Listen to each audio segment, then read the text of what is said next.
Bienvenidos al Instituto Iberoamericano de Derecho Electoral. Ideas a Debate es un espacio para el debate académico sobre los temas más importantes del momento. El programa de hoy forma parte del compromiso del Instituto Iberoamericano de Derecho Electoral para dar cobertura y documentar el proceso electoral extraordinario 2024-2025 para elegir a los integrantes del Poder Judicial. México está siendo testigo de un fuerte conflicto entre los poderes de la Unión. Se enfrentan, por un lado, una nueva clase política y por el otro, una vieja élite judicial. Unos dicen representar a la democracia y el voto popular, en tanto que los otros dicen representar la legalidad y el Estado de Derecho. Por tanto, legitimidad democrática versus legalidad constitucional son los polos en los que se desarrolla el argumentario de este conflicto entre poderes. Y sin embargo, la relación entre poderes exige un equilibrio, no sumisión de unos a otros. Por un lado, vemos al poder legislativo y ejecutivo desafiantes, muy decididos a imponer su mayoría y desacatando mandatos judiciales. Por otro lado, observamos a un poder judicial activo, pero cuyas sentencias son prácticamente testimoniales. Este escenario hace revivir el debate teórico en torno a si las mayorías democráticas deben imponerse sin ningún tipo de límites constitucionales o, por el contrario, si los límites constitucionales también son aplicables a las mayorías democráticas. Cualquier respuesta tiene serias implicaciones democráticas y constitucionales. Para hablar sobre este tema, saludo al doctor Juan Manuel Sánchez Macías. El doctor Juan Manuel Sánchez Macías es investigador del Instituto Iberoamericano de Derecho Electoral, catedrático de la Universidad Nacional Autónoma de México, fue magistrado de la Sala Regional Jalapa del Tribunal Electoral del Poder Judicial de la Federación y tiene una muy larga trayectoria, tanto jurisdiccional como académica. Como parte de este primer tema sobre el debate del decreto de reforma constitucional, permíteme preguntarte, Juan Manuel, ¿deben las reformas constitucionales ser objeto de una revisión judicial? A ver, antes que nada, muchas gracias por la invitación, mi querido doctor Oswald Lara, gracias por tu amistad y gracias a tu auditorio de podernos dirigir para tocar esta situación. Primera, quisiera empezar con una expresión que me nace del alma y que campea actualmente en todo el contexto político-social en México. Nos encontramos ante algo inédito, totalmente, ¿sí? Nunca, ¿sí? Eh, yo había visto una situación tan confrontada entre un poder y otro, entre dos poderes y uno, etcétera. Y, ojo, desde los que somos abogados, abogadas, politólogos, etcétera, sabemos que costó siglos, décadas, en algunos países muchísima sangre, México no fue la excepción, de defender lo que es los pesos y los contrapesos, ¿sí? La idea de tener tres poderes sólidos, ¿sí? Para no permitir, como bien decías en la introducción, que uno someta a otro, y tenemos un poder legislativo, un poder ejecutivo y un poder judicial. Ese es el reflejo de un Estado democrático. Cualquier acto tendente de uno u otro a menoscabar la autonomía, ¿sí? La integridad, la estructura e incluso la dignidad de las personas, de los que los conforman, es algo totalmente antidemocrático y al que no habíamos visto. Ahora, la pregunta, ¿debe? Sí, sí debe. ¿Sí? Debe ser revisada cualquier reforma constitucional de gran calado, incluso como la actual, por el Poder Judicial de la Unión, sí, así lo establece la propia Constitución. Claro, tenemos ya una reforma, ¿sí? Que ha ido poniendo una serie de reformas, mejor dicho, que han ido poniendo cotos, ¿sí? A la decisión de los juzgadores, sobre todo en materia de amparo, en materia de constitucionalidad, que efectivamente está la discusión, y ojo, no estaría fácil. Hay incluso académicos y académicas que defienden la postura de que ya al ser una reforma constitucional, el poder revisor es la máxima autoridad y no hay poder que pueda echar marcha atrás. Sin embargo, repito, las teorías de la moderna democracia, de la estructura de poder y del Estado de Derecho, nos refieren, y basta leer cualquier autor de la materia para darnos cuenta de que sí, efectivamente, el Poder Judicial de la Federación puede revisar el contenido de una reforma constitucional. Este es un tema que también ha generado un debate no solamente agudo, intenso dentro de los poderes políticos en México, sino que también se ha hecho extensivo a la propia academia en México y en el ámbito internacional.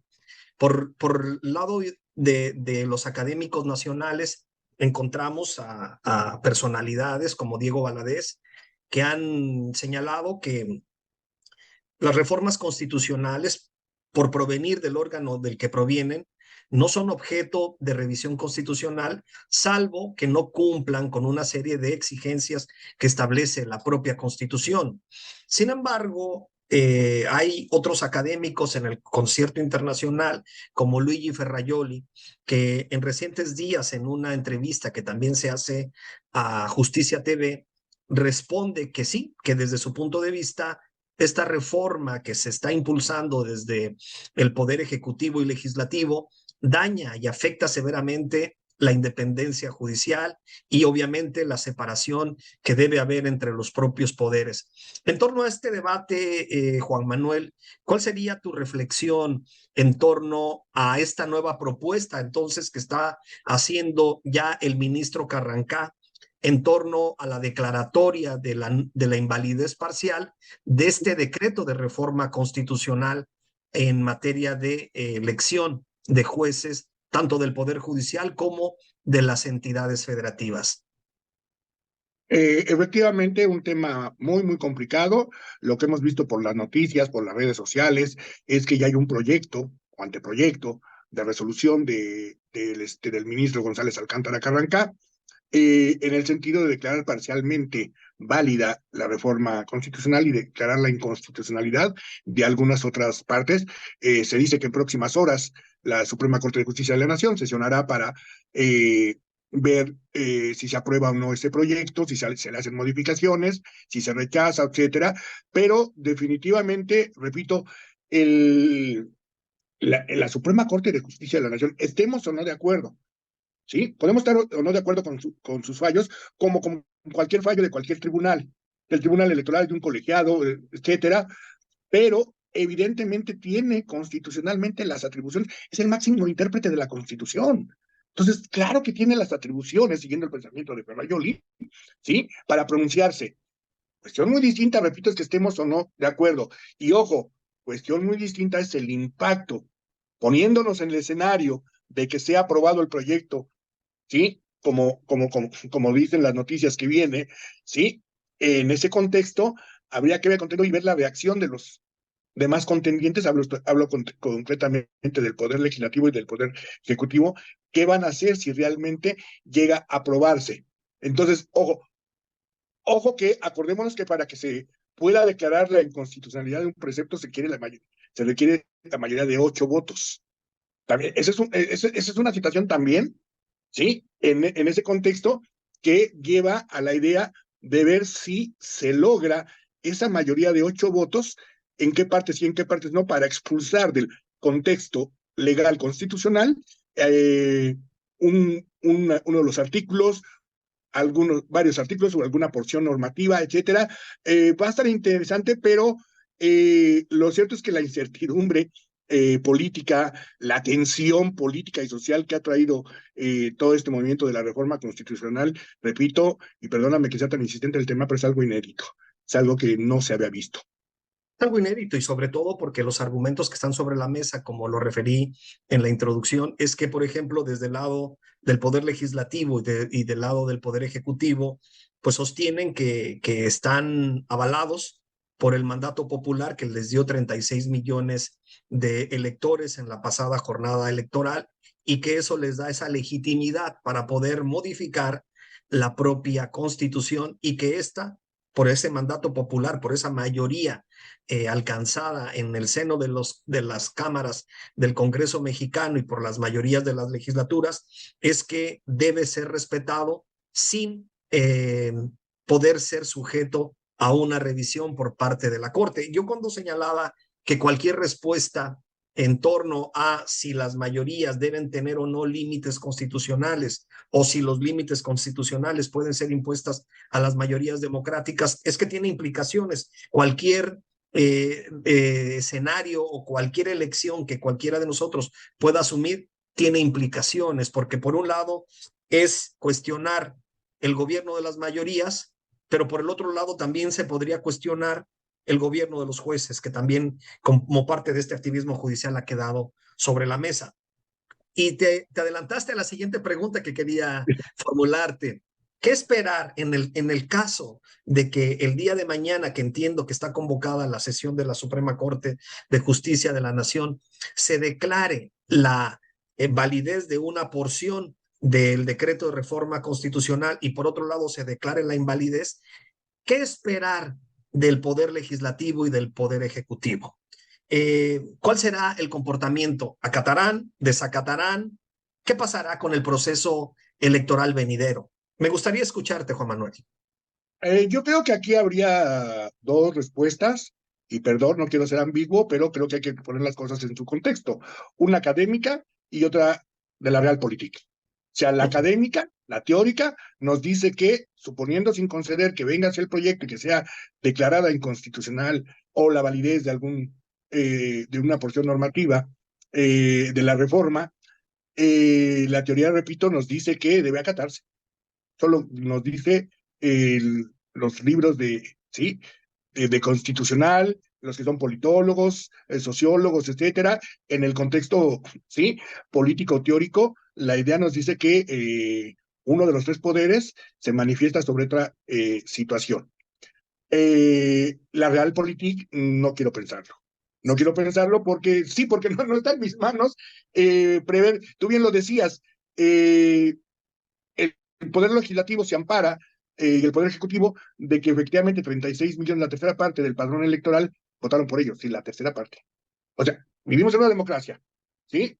Por un voto ganas, perfecto, y es válido, está bien, ¿sí? Pero, ojo, ¿sí? Tienes el apoyo de una tercera parte, otra tercera parte que no te lo dio, y o un tercer tanto que no sabemos si está contigo o en contra.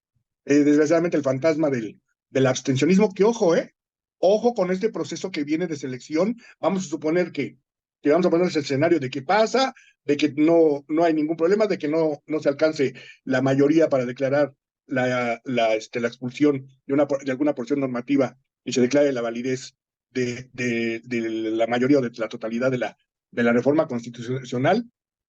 Ojo, ya hablaremos más adelante, si tú lo consideras prudente, de ese proceso que viene donde, cuidado, el fantasma del abstencionismo se puede hacer presente de manera muy fuerte.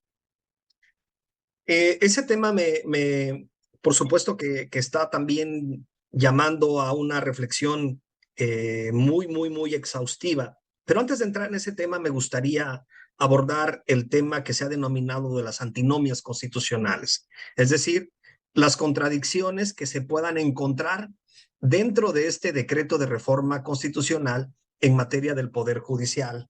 Uno de los primeros elementos que fue identificado fue que la presidencia de la Suprema Corte de Justicia de la Nación en un lugar establece que el presidente será elegido de acuerdo a la votación que se obtenga en la jornada comicial y habrá de esta manera ser una presidencia rotativa, otorgándose del que tenga el mayor número de votos al que tenga el menor, hasta una disposición, un enunciado constitucional que más adelante señala que el presidente o presidenta de la Suprema Corte de Justicia será elegido por los integrantes y tendrá una duración de 4 años. Notoriamente estamos en presencia de una antinomia constitucional ahí, pero así como por ejemplo, hay otros datos que también han llamado la atención.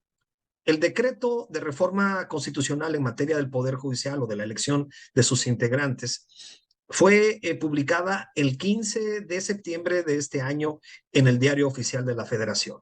Según este decreto, toma o inicia vigencia a partir del día siguiente, es decir, el día 16 de septiembre, ya es vigente todo el decreto. Sin embargo, en este decreto se establece que para declarar la invalidez se requieren del voto de 6 ministros. Es decir, ya se deja todo el diseño pensando en la nueva integración, que ya no será de 11, sino que será de 9. Pero sin embargo, como ya es constitución vigente, en este caso, ¿cuál sería el criterio que debería regular a esta Corte, a la actual, en materia de resolución de este asunto que mañana someterán al Pleno? Yo creo en una tradición constitucionalista, si me lo permites, es mi punto de vista, que la resolución que tome la Corte en próximas horas deberá ajustarse al procedimiento que los ha regido, que es el de 8, ¿sí? El de 8 ministros de los 11 que conforman la actual, ¿sí? Porque si no me estarían entre los miembros de la Corte. Oye, por un lado estás diciendo que se afecta la autonomía, ¿sí? Del órgano, y por otro lado dices, pues agarro esta parte que me conviene del texto ya vigente y con ello declaro la validez o la expulsión de una porción normativa. No sería congruente. Yo creo que en un ejercicio teórico, la Corte tendría que regirse por esos 8 de 11 votos. Repito, aunque bien dices tú, oye, pero ya es norma vigente, se requieren nada más de 6, sí, de 6 de los 9 en el escenario de los que van a quedar, no de los que todavía están. Muy interesante, ¿eh? Y otras cuestiones y problemáticas más que trae muy bien, doctor. Sin duda son temas que como bien señalas, doctor Juan Manuel, son temas inéditos, pero que al final, la parte del argumentario, de la parte de la reflexión, pues uno señala, es que ya es constitución publicada. Por ejemplo, es parte de la defensa que yo he escuchado en las sedes legislativas respecto a que ya está publicado el decreto y dicen, bueno, eso ya es constitución, ya no puede ser materia de análisis y por tanto, si ahí lo dice, eso se tiene que aplicar.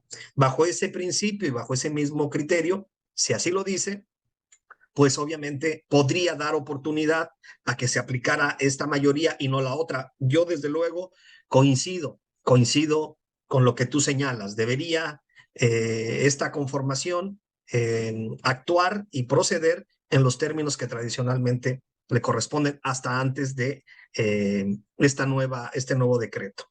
Ahora, otro de los grandes temas que se ha señalado, Juan Manuel, en torno a esta reforma en materia de la elección de miembros del Poder Judicial, tanto federal como local, se ha hablado de un caballo de Troya dentro del propio Poder Judicial de la Federación, muy particularmente todavía más de la sala superior del Tribunal Electoral del Poder Judicial de la Federación.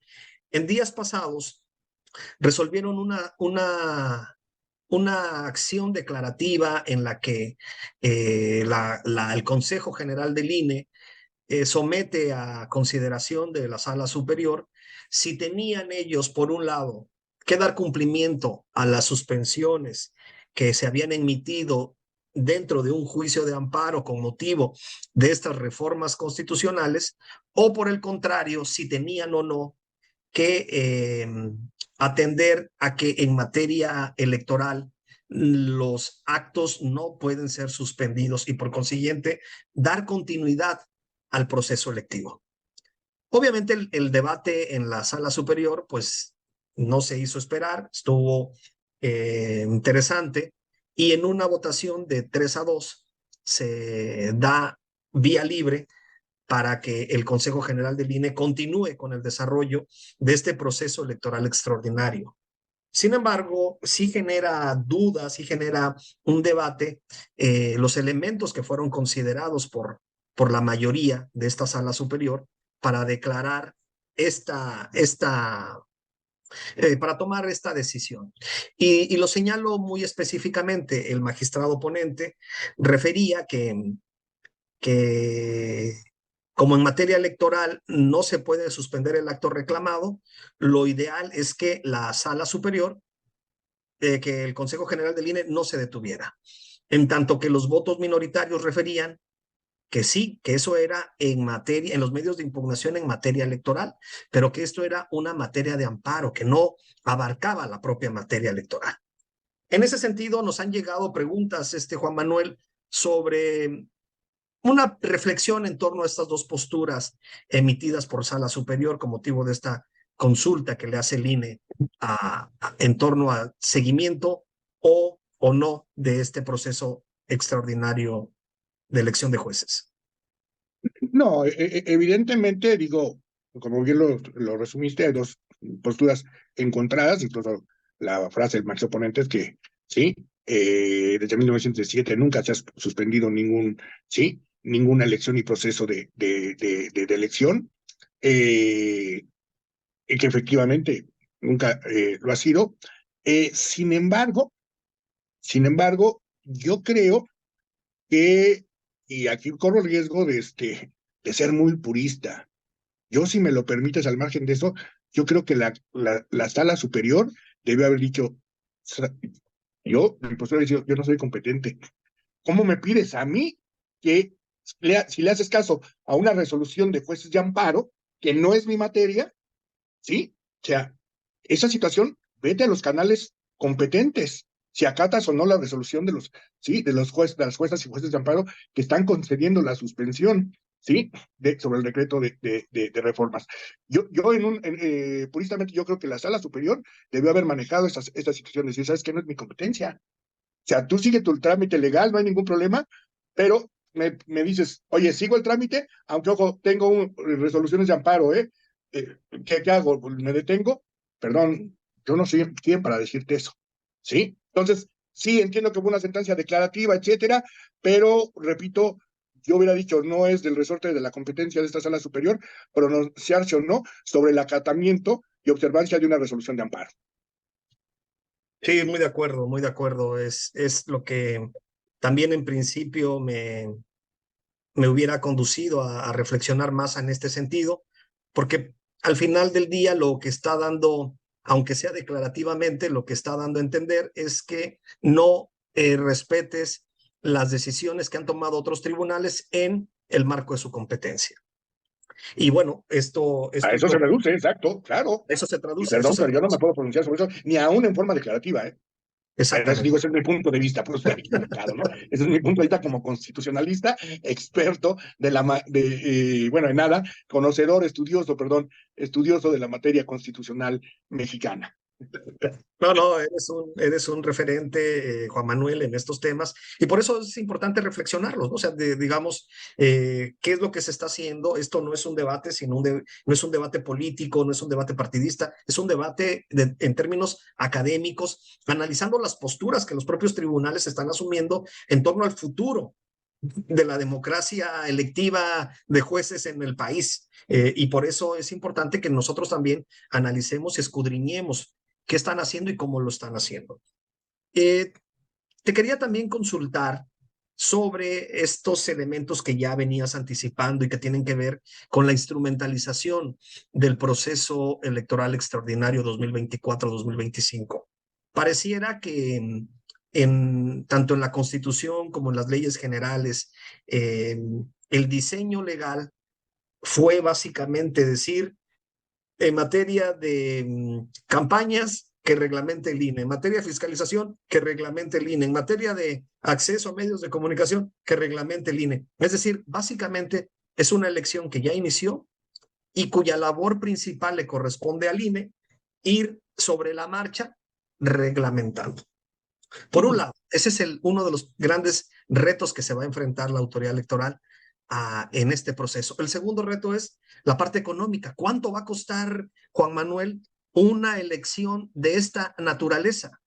Porque aunque se elige la mitad de acuerdo a la convocatoria para la elección de estos jueces, aunque se elige la mitad, pues la distribución es en todo el país.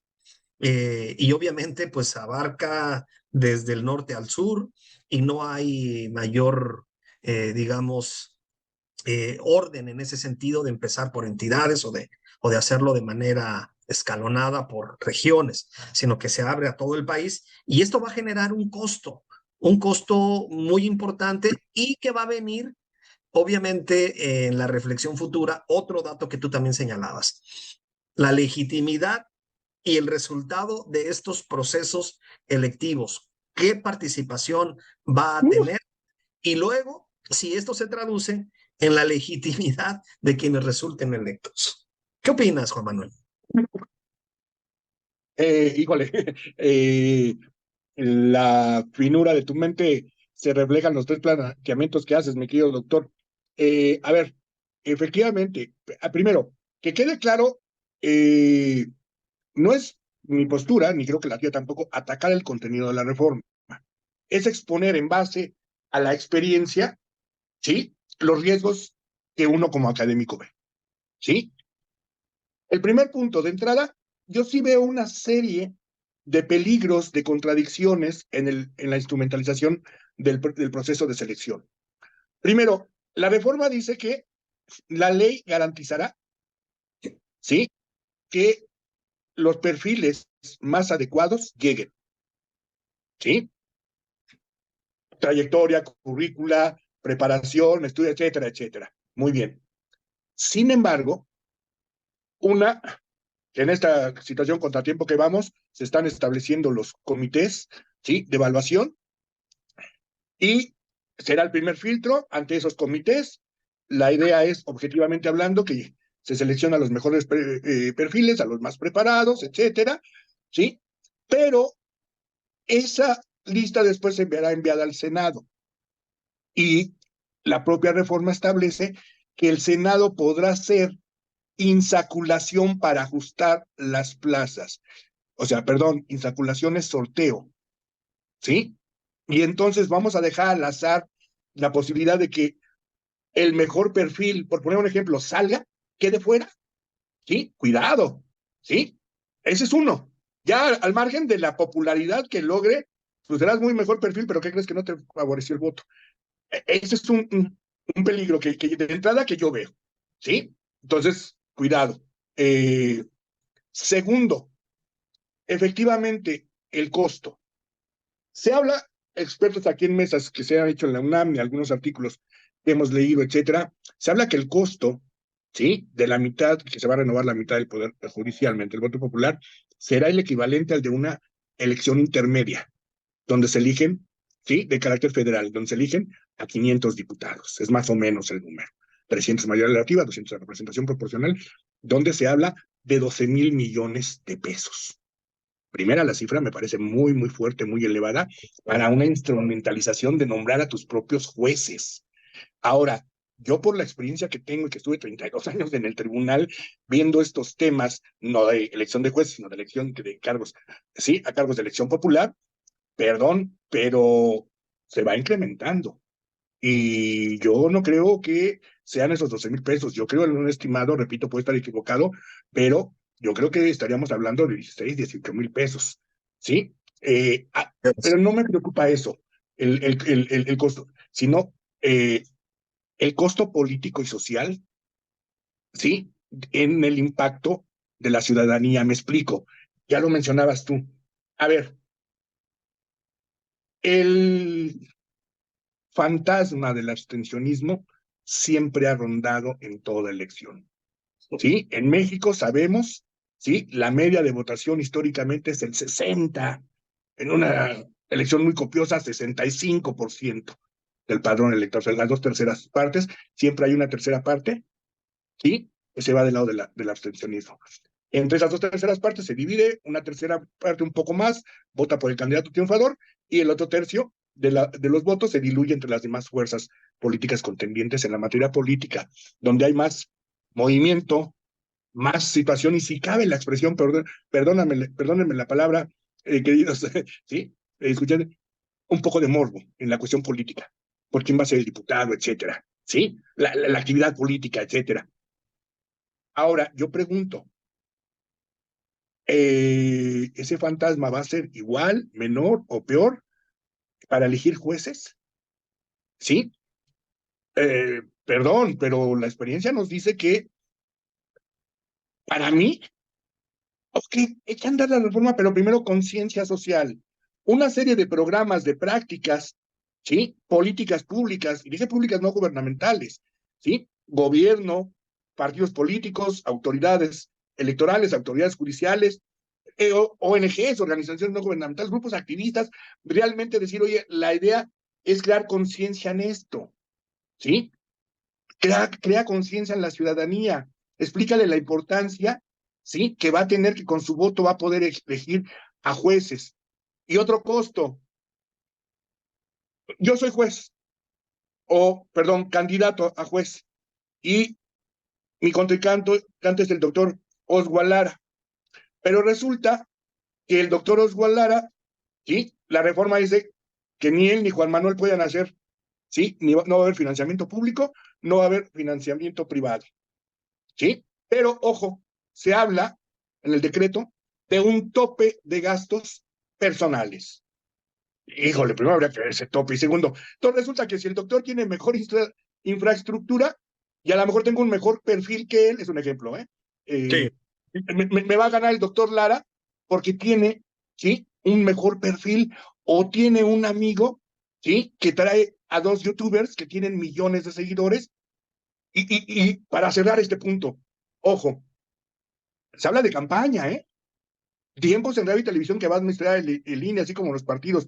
Perdón, yo candidato, ¿qué le voy a ofrecer a la ciudadanía? Oye, yo voy a hacer sentencias más bonitas que el doctor Lara. Yo las voy a hacer con papel rosita, con papel azul, con papel morado. ¿Qué les voy a ofrecer? Perdón, lo digo sinceramente. Suena a chusco, pero no, es una realidad. ¿Sí? Se habla de campaña. ¿Cómo les voy a decir yo que estoy en contienda con Oswald y con otro grupo de grandes juristas, como lo es mi amigo Oswald Lara? ¿Cómo le voy a decir a la ciudadanía que yo soy un mejor perfil, ¿sí? Que Oswald Lara, ¿sí? No, perdón. Y además, si no tengo pues, muchas posibilidades económicas, híjole, tan va a ser determinante el aspecto económico, por poco que se habla de un tope de gastos personales. Entonces, yo que estoy sin un centavo en la bolsa, mi contraparte puede ganarme y puede obtener más votos por mayor presencia. Sí, va a haber equidad en radio, televisión, los medios, sí. Pero, ojo, hay una infraestructura, va a haber recorridos. Entonces, a lo mejor yo hago mi recorrido en camión, ¿sí? Y Pedro Pérez es un magnate, un amigo de un magnate, ¿sí? Que está participando, que tiene todos los méritos, pero él tiene un Ferrari, él tiene un jet, un avión y los recorridos. Perdón, ¿no se rompe la equidad en la contienda?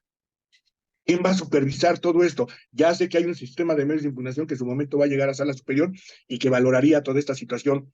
Pero oye, estás hablando no de diputados, no de senadores, estás hablando de juzgadores, ¿sí?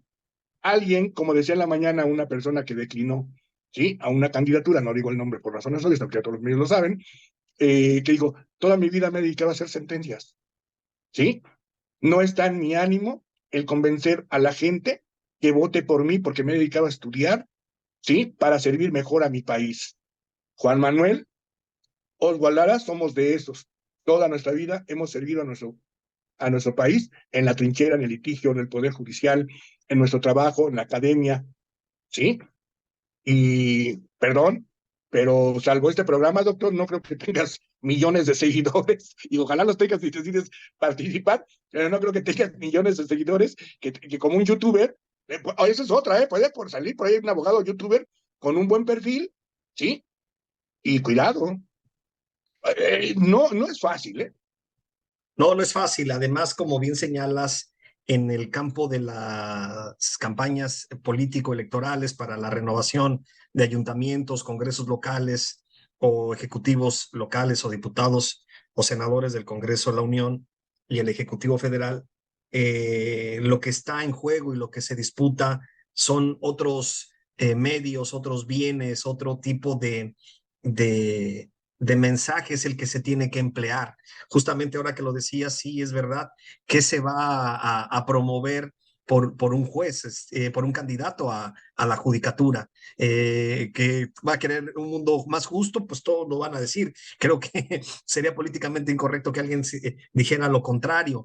Y además, pues son debates muy técnicos, son debates de difícil acceso muchas veces, que difícilmente pueda penetrar de una manera mucho más amigable, mucho más accesible, como sí se puede lograr con otro tipo de campañas. Y en ese sentido me quería también referir a un tema que ahora está también en la palestra, estimado Juan Manuel.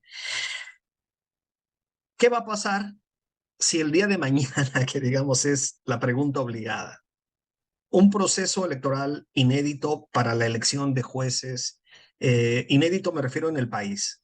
Han habido Así es. experiencias en otros países, la más reciente es de 2009 en Bolivia, y aunque en México estuvo en 1923 establecido en el propio texto constitucional, pues en realidad el Poder Judicial pues no se llevó ni se seleccionó de esa manera. Pero digamos que el siguiente reto, la siguiente asignatura va a ser el rendimiento de estos jueces elegidos. Si realmente, si realmente va a ser más justa la administración de legalidad o simplemente se va a convertir en un área mucho más desastrosa desde el punto de que partimos.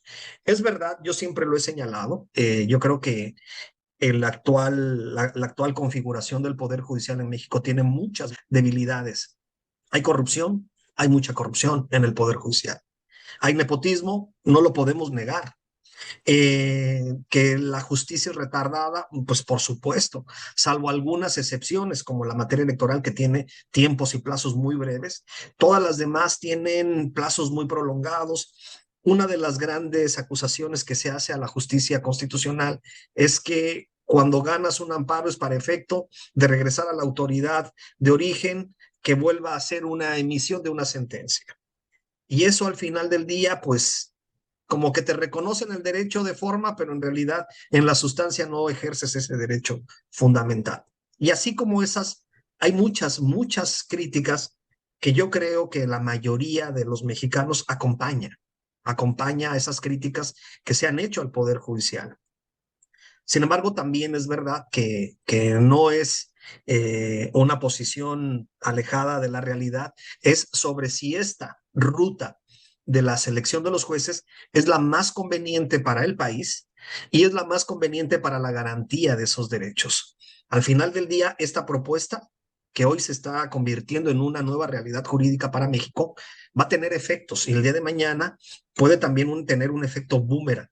Si el objeto de tener una justicia accesible, pronta, completa e imparcial, neutral, se logra, pues van a ser fanfarrias y festejos para quienes la impulsaron. Pero ¿qué pasará si no se logra este objetivo? Porque ahí es donde está el principal reto, que se haya llevado a cabo toda una serie de modificaciones y al final regresemos a un estadio anterior al que nos encontramos. Creo que ese es uno de los principales retos que a largo o mediano plazo tendrá esta reforma. ¿Qué opinas tú al respecto? No, definitivamente suscribo lo que has dicho, no le corrijo una coma. Eh, no es este proceso de selección que ha sido la bandera de algunos actores políticos, de acabar con la corrupción, de rendición de cuentas, etcétera. Perdón, Cicerón lo dijo hace 2500 años. ¿Sí? Claro, no refiriéndose a elección de jueces, sino de cargos de elección popular. Dijo, elígeles como quieras. ¿Sí? El problema no es la elección, sino su rendimiento ya en el trabajo. Entonces, no puede servir de bandera que con esto, con este método, con esta forma de selección de los juzgadores, su trabajo va a ser el más óptimo, ¿sí? Y va a garantizar imparcialidad, ¿sí? Y moralidad, honestidad, no. No, para. Incluso se corre el riesgo, ya como ha habido, ¿sí? Por ahí hubo un antecedente en Bolivia de algún reclamo por ahí que le hicieron a un juzgador y que dijo, a mí me nombró el pueblo, háganle como quieran. Entonces, oye, espérame, pero es un juzgador, ¿sí? Entonces, sí, y eso fue hace 2 años, nada más revisemos ahí la situación. Entonces, cuidado, sí hay ventajas y desventajas. Yo creo que, como bien lo decías, se irán viendo los resultados. Primero vamos a ver qué pasa con este proceso que, repito, en sus dos fases. Primero ante un comité, ¿sí? De selección, luego ante el Senado, que el Senado podrá filtrar esa lista mediante la tómbola, mediante la insaculación, para depurar los cargos disponibles, con los riesgos que ya sabemos que ahí puede quedar fuera un gran perfil como juzgador. Y luego la segunda fase de las campañas, que yo insisto, yo no sé qué se va a decir en las campañas, cuando el discurso sería prácticamente el mismo, ¿sí? Soy una persona honorable, con experiencia, con títulos, con trabajo, en fin, y por último, quienes queden electos, repito, no es garantía de que van a ser los mejores juzgadores. Es el ideal, ojalá. Ojalá Ojalá. si todo se aprueba, como mexicanos queremos, ¿sí? Y yo sería el primero en quitarme el sombrero y decir mis respetos, ¿sí? Es nuestra obligación como mexicanos apoyar, es reforma, es la constitución, ya se eligieron, hay que apoyarlos con todo, pero no hay garantía. Yo creo que la historia, sí, como siempre nos juzgará. Como bien señalas, Juan Manuel, y ya con esta reflexión vamos a cerrar, es parte de lo que debatía Ferrajoli, ¿no? En días anteriores sobre que la función legitimadora del poder político es distinta a la función legitimadora que tiene la judicatura. Mientras el poder político se legitima por el voto popular, por la democracia, por estas mayorías, en el caso de la judicatura, al ser una actividad cognoscitiva, pues obviamente requiere una formación diferente. En segundo lugar, pues obviamente requiere que digamos, esa élite judicial que esté ejerciendo, pues se pueda también oponer a esas mayorías en defensa de los derechos humanos, lo que se le llama el principio contramayoritario. Y para eso se requiere no solamente tener una buena formación, sino también tener los arrestos suficientes y necesarios para hacer prevalecer ante cualquier situación, ante cualquier presión, pues los derechos fundamentales de los gobernados en un momento determinado. Y eso también, Juan Manuel, es lo que se va a poner en debate con esta reforma. Si la reforma es exitosa ya en el terreno práctico, pues desde luego que también la parte teórica tendrá algún impacto, o si no, pues le tendrá que dar la razón de lo que ha venido apuntando. ¿Qué opinas? Una última reflexión, si eres tan amable. No, efectivamente, tienes toda la razón. Estamos ante la incertidumbre, ¿sí? Precisamente lo dijiste muy bien, eso me lleva a una palabra, la incertidumbre. Precisamente porque, y con esto cerramos, tal y como empezamos, estamos ante un procedimiento inédito, ¿sí? Que es primera vez que nos topamos a él, estamos estudiando, estamos desentrañándolo. Nuevamente le decimos a nuestro público, ¿sí? Que te sigue. No estamos atacando el contenido de la reforma, estamos viendo los riesgos que se corren de su aprobación, ¿sí? Y que es, ojo, tengan cuidado con esto, es una forma de como mexicanos, como académicos, como científicos del derecho, decir, cuidado, oigan, ¿ya vieron esto? Tengan cuidado al implementar este tipo de situaciones. Pero esperemos que por el bien de México, a partir incluso de lo que determine la Corte en próximas horas, y parece ser que será todo un proceso de selección, seguirlo muy de cerca y dará para, si tienes a bien invitarme a más temas y a otros actores, sí, y a otros académicos, seguir muy de cerca, pero muy, muy de cerca con lupa, este procedimiento electoral para la selección de juzgadoras y juzgadores en México. Muchas gracias, Osvaldo. No, hombre, te agradezco mucho, doctor Juan Manuel Sánchez Macías. Sin duda alguna, refrendo lo que ha señalado. Nuestra reflexión es de corte académico. Nosotros no juzgamos ni valoramos las posiciones político-partidistas o legislativas que se han tomado. Simplemente analizamos el contexto en el que se está desarrollando esta reforma constitucional de gran calado para el futuro de México, para el futuro de los ciudadanos y de sus derechos humanos, porque esta reforma sin duda es de gran impacto social. Y por esa razón, motivados pues en nuestro quehacer académico, científico, queremos también tener una voz que también refleje los debates teóricos que se están generando en torno a estos temas de gran interés. Yo por eso quiero agradecerte y desde luego invitarte para un próximo programa en el que Será un honor. seguiremos debatiendo pues estos temas, porque en realidad un día sale un punto importante y al otro día pues sale otro. Tenemos pendiente, por ejemplo, hablar sobre esta reforma que se le ha denominado supremacía constitucional y que limita desde la propia Constitución la revisión de esas reformas constitucionales por parte de la Corte o de cualquier tribunal en el país. Y así como este tema, hay muchos otros que vale la pena seguir reflexionando. Muchísimas gracias, Juan Manuel, y a ustedes que nos siguen en todas las plataformas del Instituto Iberoamericano de Derecho Electoral, agradecerles su asistencia, su participación y desde luego los esperamos para una próxima entrega de Ideas a Debate, la elección de jueces en México, réplicas y contrarréplicas. Hasta pronto.